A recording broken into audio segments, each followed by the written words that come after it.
Welcome to the Propane Fitness Podcast. Again, I'm pretty nervous because we are speaking to the second woman we have ever spoken to. In fact, Johnny was so nervous that he couldn't even make it onto the podcast. He was so traumatized after speaking to Sherry Miles that it's just me remaining. So we're here with Mel Wall. Melissa, how are you doing?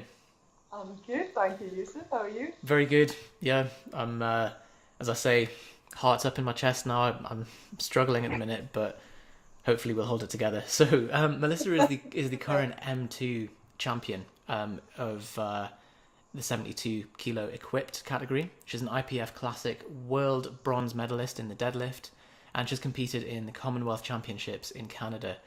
So she's currently representing Scotland this year's Commonwealth Games in South Africa as an equipped lifter, and European Championships in Czech Republic as well. Mel also works as a PT, and she's competed previously in strongman as well. Mel, can you just tell us a little bit about who you are and your background? Yes, thank you, Yusuf. You've covered that pretty well. I work as a PT at the moment, and you've given a nice roundup of my background and my achievements in powerlifting so far. I live in the Highlands of Scotland with my husband.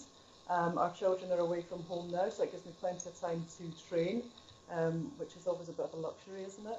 Pretty good.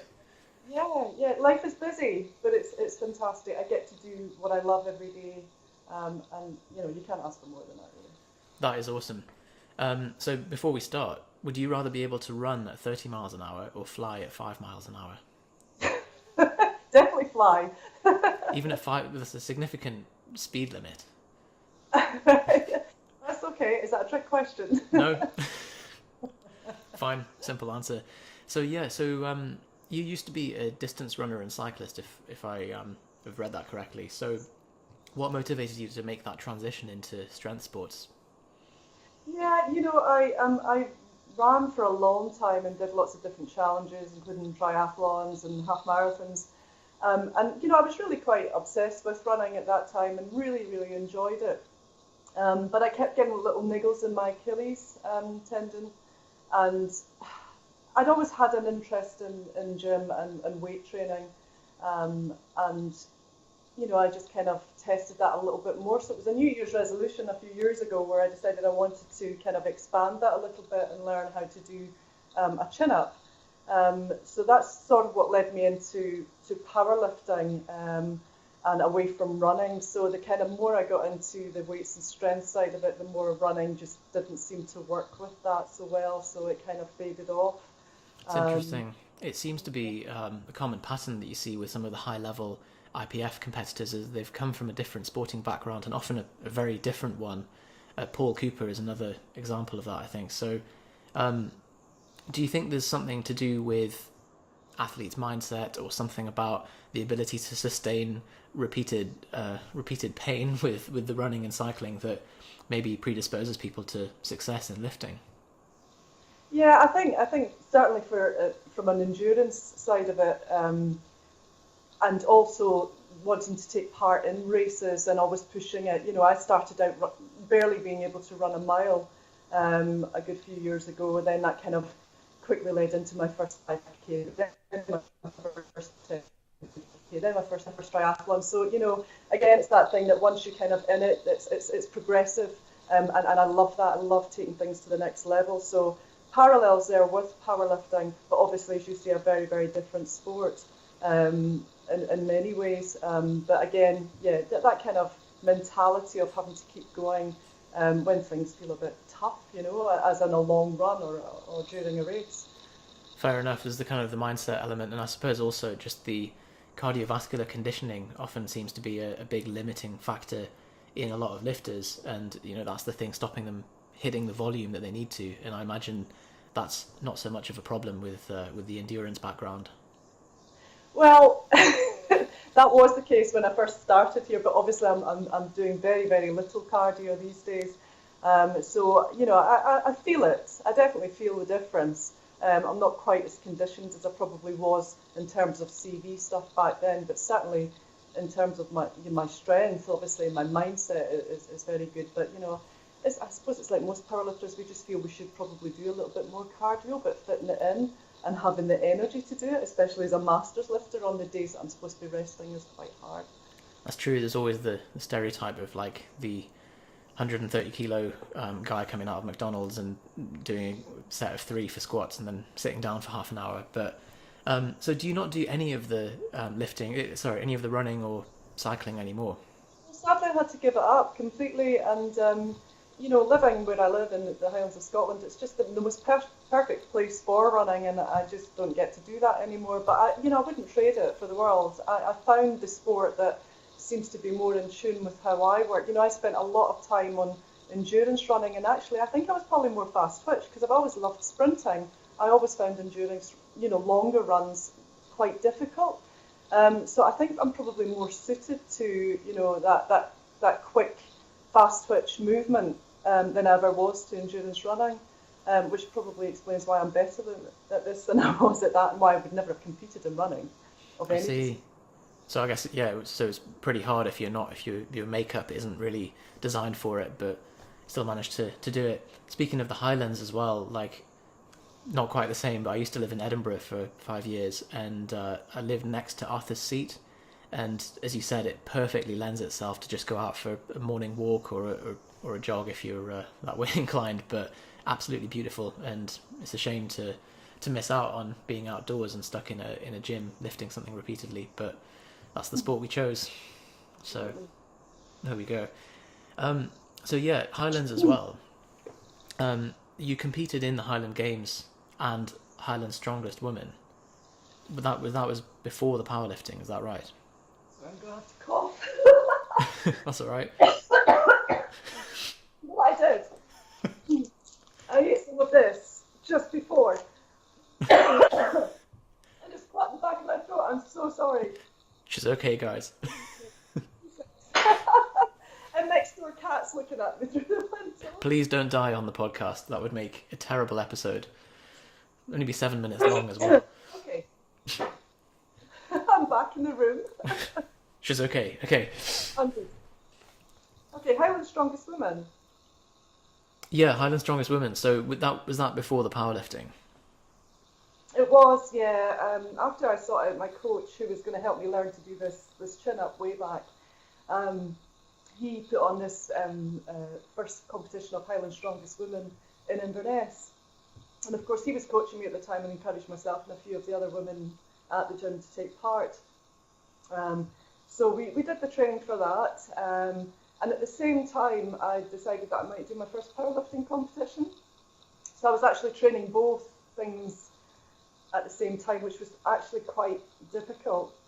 And I quickly realised that I probably would have to make a choice. I was never going to be, competitive in strong women, mainly because of my age and my size, But really enjoyed the training, and the first time I competed in strong women, that kind of sparked interest in a competitive sport and in a competitive strength sport.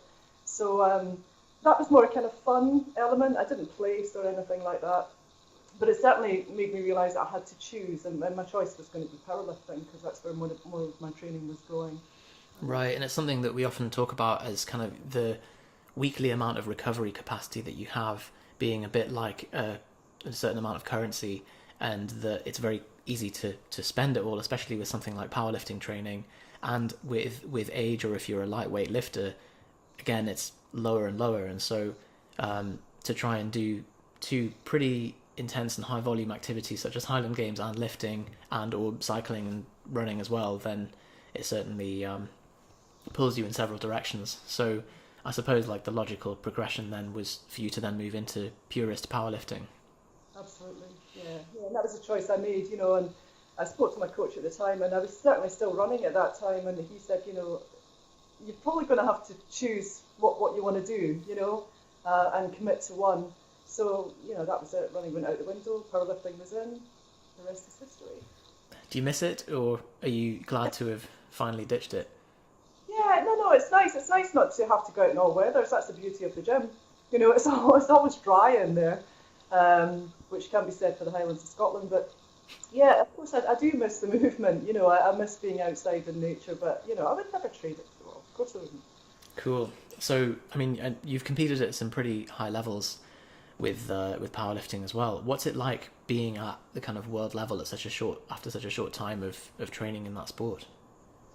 It was so exciting. I was a bit like a rabbit in the headlights. Fortunately, I had done my first international was Commonwealth in Vancouver in 2015. So I'd kind of learned the ropes a little bit there, but to actually be selected for IPS Worlds in 2016 was just incredible. And I learned a lot, I think. I learned a lot about the sort of pace of an international competition. I learned about, how the coaches work, how competitive it actually is, how these eyes are on the screens constantly checking out your competitors. And it was just fascinating to watch. I mean, of course, I was in comp preparation mode and warm-up mode, but there's just so much going on, and it was a fantastic experience. Yeah, Johnny said it was surreal, like turning up and you've got like Lane Norton eating a sandwich and Johnny Candido like sat down there and all of the kind of the big names, and then you step up onto the squat platform and the camera just swoops in from the sky, the skyline thing, and it was just quite off-putting, the whole thing. Yeah, I was unfortunate. I was on the platform that wasn't being filmed or commentated on. Oh no. So I was really sad about that, but there was some good live feeds from it, so that was nice. But yeah, it's just the chance. Heartbreaking. Yeah. So, what are your PB lifts in competition? Oh, do you have to ask that question? Lifetime best people. It's what everyone's dying to hear. Wait, no, my lifts are poverty. Okay, are we talking equipped here? Yeah, why not? Let's go for the. Okay, for equipped. Okay, so do you want my excuses first? Yeah, let's go for excuses and then lifts. Okay, excuses. So not long after my back injury, I competed in the GB equipped champs. So very tentatively, still getting used to kit and everything, I managed to squat 90, bench pressed 60, and deadlifted 130, which was below obviously my deadlift number for raw powerlifting, but coming back very quickly after injury. Very low numbers for equipped. I'm going to improve on them. That's my mission. I'm a bit. Sherry will admit this as well. Sherry Miles, the wonderful Sherry Miles.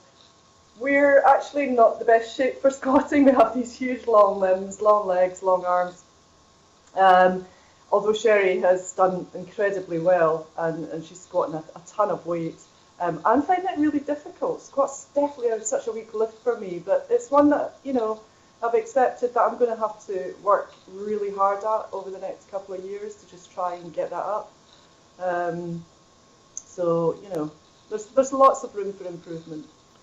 If Johnny was here, he'd be singing the same tune, yeah. I mean, every Instagram post that he puts up of squatting is just always like, how long are your legs? Why are your legs so long? And it does make for the movement being pretty awkward. Yeah. If it makes you feel any better, my deadlift is about 60 kilos right now as well. Back injury is an absolute bastard. So, right, yeah, okay. not so good. So, how long did it take you to achieve the chin-up when you first set out to do it? Oh God, it took us months because we had to learn to just strengthen this whole upper body. I was typically the very, very skinny runner that just cardioed herself to death, so there wasn't much muscle going on. So it was really about learning to sort of recondition me in another way and just to make me stronger. So I achieved it, and now I wouldn't think twice of going and doing a couple of pull-ups. So it sparked something really, really special for me. So see, that is cool because the chin-up's kind of the holy grail of when someone starts training, and I think to be able to nail it down is just a huge kind of initial milestone success, isn't it? Absolutely. Yeah. So what does your typical training look like now? Like, what would a week look like for you? Yeah, so fortunately my coach Gavin does all my programming, and we work on a 3-day a week, so Monday, Wednesday, Friday, and I'll train from probably 9 in the morning till about 2, so we're talking quite a long, condensed session.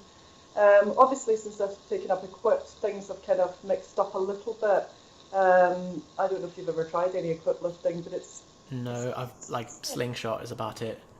yeah, it's very intense, because it's the suit and the restrictions and everything that you're under. So, um, my training would be I'd probably squat 3 times a week, deadlift once, or some sort of deadlift assistance, and then some bench 2 or 3 times a week with bench assistance in there, and all the other assistance stuff just to strengthen the legs, and then any upper body assistance that we need to do as well. So it's mixed up, but it's been quite challenging getting used to the equipped kit, so getting the suit on, getting the bench shirt on, and just kind of Looks like such a faff on as well, just like actually putting on the shirt in the first place. It takes about 5 minutes, and you're exhausted by the time you get the shirt on. Just walking around like this. Like T-Rex arms, it's like, but it's been really interesting. I've enjoyed the challenge of it, but yeah, certainly. So we work across this 3 days a week, with there's quite a nice rest day in between each of those, and then I'll see my own clients on those days as well. So I'm kind of active rest, because I'm PTing and resting. Right, I see. So you'll train most of the competition lifts 3 times a week then? Pretty much, yeah. Yeah. It's the thing I've heard most commonly about equipped lifting is just the stress on your connective tissues, and that there's a guy called Ali Inglis. He's in Scotland as well. I think he's not, he won't be sub junior anymore. He won't be junior rather. But yeah, I think he's squatted 355 or maybe slightly more in a suit, and he says the limiting factor is always just the pressure in your head rather than the actual squat, which sounds horrendous to me.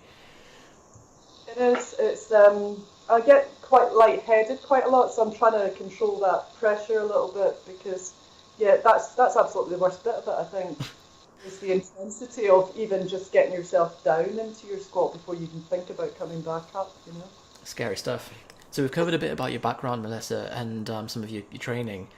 So we want to get into some of the juicy stuff. Like, what are the main challenges that you say you would face as a masters lifter? Yeah, I thought about this a lot, actually. I analysed this quite a bit, and there's no getting away from it that, at 50 years of age, and particularly a 50-year-old taking up equipped powerlifting, you do get pretty knackered, and I train with girls who are around their 30s, and, they can probably still, leave the gym after the training, go for a night out or whatever. I'm usually straight home in the bath and on the couch for the rest of the night. So, I think recovery probably does take a little bit longer. And also I think progression is affected. I would say, for me personally, I think I'm on sort of diminishing returns with some of the stuff that I do. I'm working against, hormonal changes in my body, as well as, just being 50 and how your body just starts to, I hate to use the word deteriorate, but things are changing. There's no getting away from it. So my strategy for coping with that is just, resting as much as I can, drinking tons of water, eating well, and just trying not to mentally beat myself up that, I'm probably not dealing with this probably as well as someone 20 years younger than me would, and that's just not getting away from it. That's what masters lifting is. We do. So this is probably going to sound really facetious considering I'm 27, but even between now and say 18 years old, there's a huge difference in the ability to just hammer it and do stupid stuff in training, doing gymnastics and Olympic lifting and stuff together, and then trying to go out and being able to just wake up the next day and be fine. And now I'm realizing that actually these little niggles can very quickly spin out of control if you don't. And I'm still young in the scheme of things, but it's something that it's interesting to see that you've got this big focus on recovery and making sure that you're getting the rest and the food in, rather than trying to just hammer it and be a dick with the training. Yeah, absolutely. And I've learned that. I mean, even in the changes in the last couple of years, when I first started training, I probably would do silly things like that and not rest enough. And I've had a couple of injuries along the way, so I'm kind of learning from that. It's not the be all and end all to make every single lift in the gym if I'm tired and if my form is so bad that I'm risking, hurting myself. I've learned that a lot in the since my back injury in November last year. There's only so much I can expect from this 50-year-old body. How do you manage to stop that voice in your head then when you it's saying like, look, you just need to hit the volume and whatever, but your body's actually giving you the signs that it's maybe not a good idea? Yeah. No, I mean, it's listening to it now. Whereas before I go, no, it's on the programme, I have to meet these numbers. Whereas now I'm like, do you know what? You're really tired, you're going to hurt yourself. So, call it quits there. And that number will be there for another day. So, I'm learning. I think that's wise. And then in the long run, the slow, consistent progress is much better than a massive step back from an injury. So, pays off. Yeah. So you said you had a back injury as well, and you weren't able to train or compete for a few months. Yeah, again, that's exactly what I was just saying to you there. Last November, just before I was about to compete in the Scottish Masters, I was doing my final deadlifts, my opening deadlifts, and it was one of those days, where you just feel a bit heavy and a bit tired, and I went to pool, and it just wasn't going to move off the floor. It was literally one of those days where the deadlift was stuck to the floor. So I got kind of annoyed, and I went back and I tried it again, and it wasn't moving. And I thought, okay, I'm just going to grip and rip it. And as soon as I did it, I felt, that my lower left side of my back just pull away. Didn't know what it was, and just walked away. And I struggled actually to even kind of take the bar apart and put things away. But it's interesting, isn't it, when you get a sort of injury like that, there's that stage of denial. I thought, no, this is okay, I'll still be competing next week, it's nothing, I can deal with this. And actually, I was in a lot of pain that week, and I went along to the competition and I started to warm up, because I was still in that stage of denial that I'm not that badly injured. And my coach was with me that day, and I think I started warming up to the squat, and I think put 30 to 40 kg on the bar.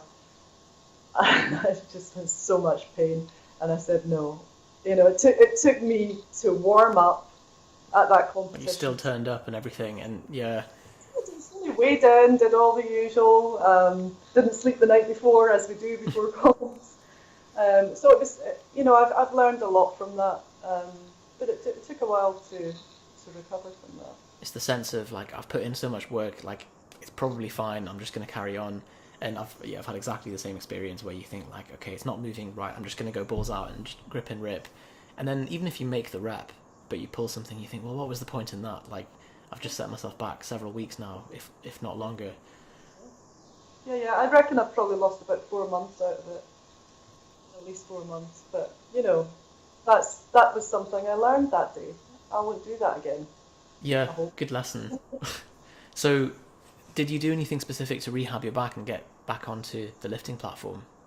Yeah, I did the usual. I got to some physio. I got it diagnosed as being my SI, and did some physio, did all the usual stuff, rested for a couple of weeks, and then I got back into the gym, and I was literally just learning to try and squat the bar to a box. I was, just being so careful with everything, and it's difficult when you're in a regime of training and suddenly that's not there anymore. It's really, really hard. You just want to be there doing something. So I would go and I would literally do bicep curls, and I would have my belt on, my SBD belt, because I felt like, well, that's going to stabilize me and remind me that I shouldn't be moving around too much.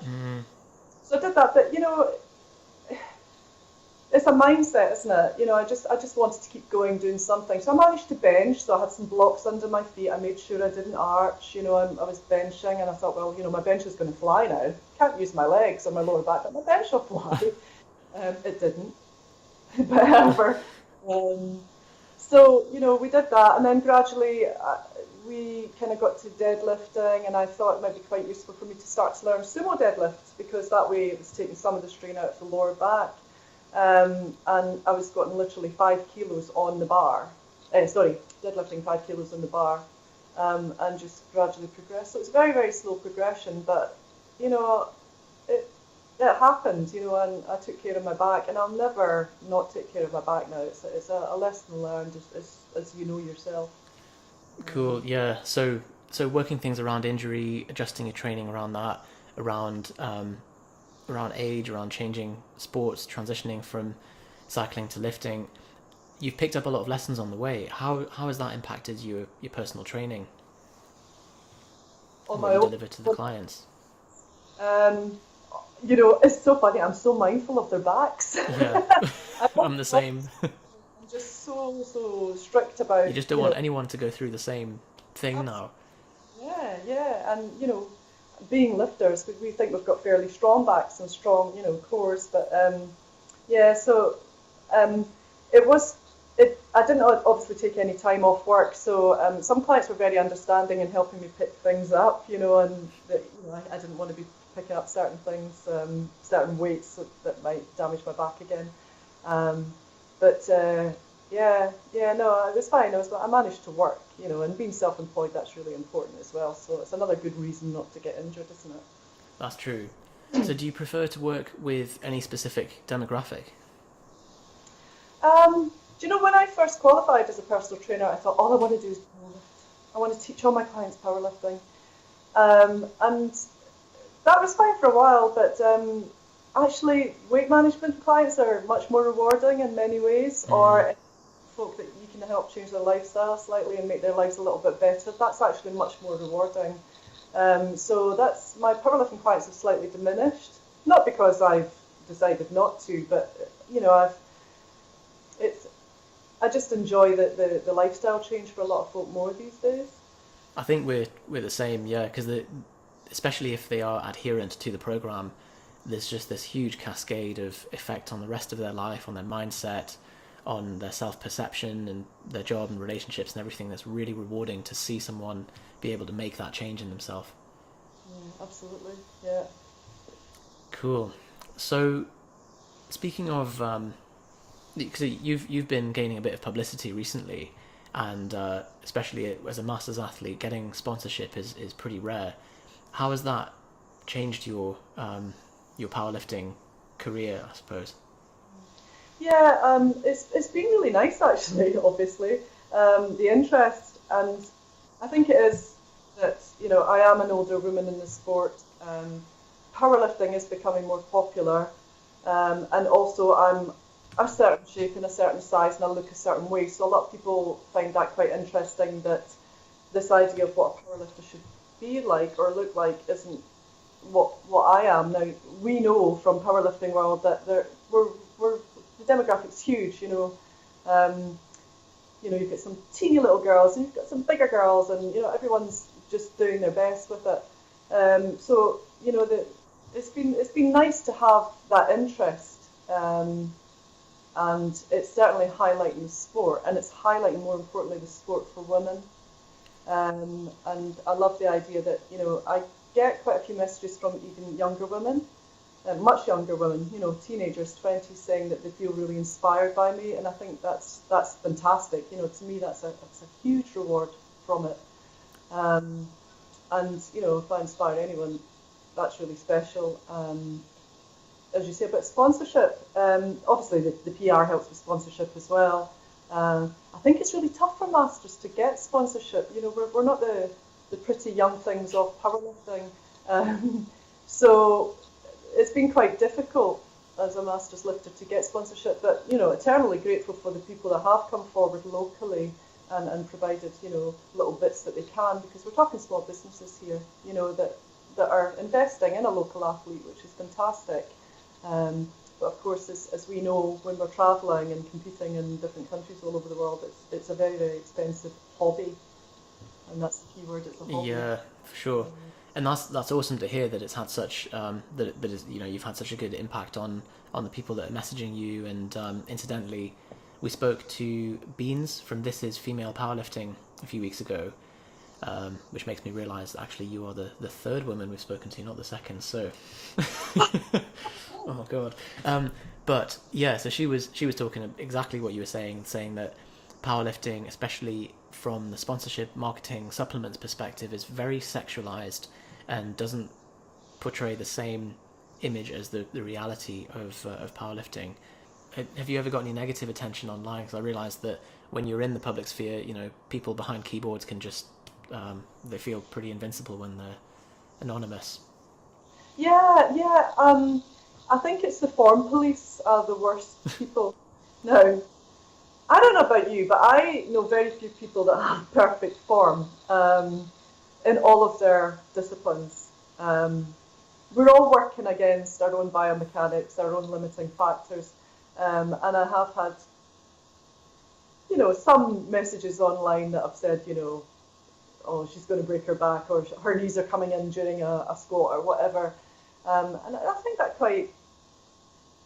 quite challenging, because we're not perfect. I do my best. My coach does his best to train me in a way that I maybe don't do these things. But at the end of the day, I have to work with what I've got. Now, there's different ways of dealing with that. I personally feel that if someone has a really strong opinion about how I lift, then message me privately. Actually, don't message me at all, because I'm not interested. Anything I'm trying to resolve is between me and my coach. For sure. If your coach isn't picking up on something like that, then exactly. We know what my issues are. We are trying to address those issues, and that's why I'm going to spend a lot of time over the next few years working on it. So the interesting trend I've noticed every time with the form police is that they've always got shit lifts. Like, they've always got worse lifts than whoever they're criticising, or no proof of any lifts at all online. And well, that's the one when you go and check, do they lift? Like, yeah, they may not even lift, and then you think, like, this is clearly just coming from a place of insecurity or jealousy, especially if they see a woman who is older than them and is lifting more than them, and they're thinking, well, I've got to bring her down a notch because that makes me feel uncomfortable. That's really interesting you should say that, Yusuf, because I would say that the majority of folk that have done that to me have been men in their 30s, when I've had a wee stop at their Facebook profiles or their Insta profiles. What a surprise, yeah. It's really interesting to think. Got nothing better to do than to troll people's Instagrams. Exactly. Yeah. So you're featured pretty prominently, and you were in the prominent women's magazine last year, apparently. Yeah, the Women magazine. Yeah. What was the title of that? Oh, cracky, I can't remember. Oh my goodness, I don't know. It's in amongst all my press cuttings, but I really can't remember. We'll have to put a link to it in the show notes. So yeah, just to wrap things up then, Mel, what would you say to your younger self, who you said your main focus was on cardio? Would you have any advice to say to the small Mel? Yeah, I would say, do you know what, Mel? Step away from the treadmill and all of the cardio and throw some weight training in there. I just wish I'd done it sooner, for many reasons, but I was on that cardio treadmill of just always wanting to be thinner. I actually was quite skinny. When I look back, I was very skinny, but I don't know what look I was looking for, but cardio wasn't giving me that look, and I think it's a mistake that so many women make. And we've heard of, skinny fat, horrible term, but we see so much. But women have an idea of how they want to look, and I did as well. And actually, I think what they're really looking for is, what women who weight train look like.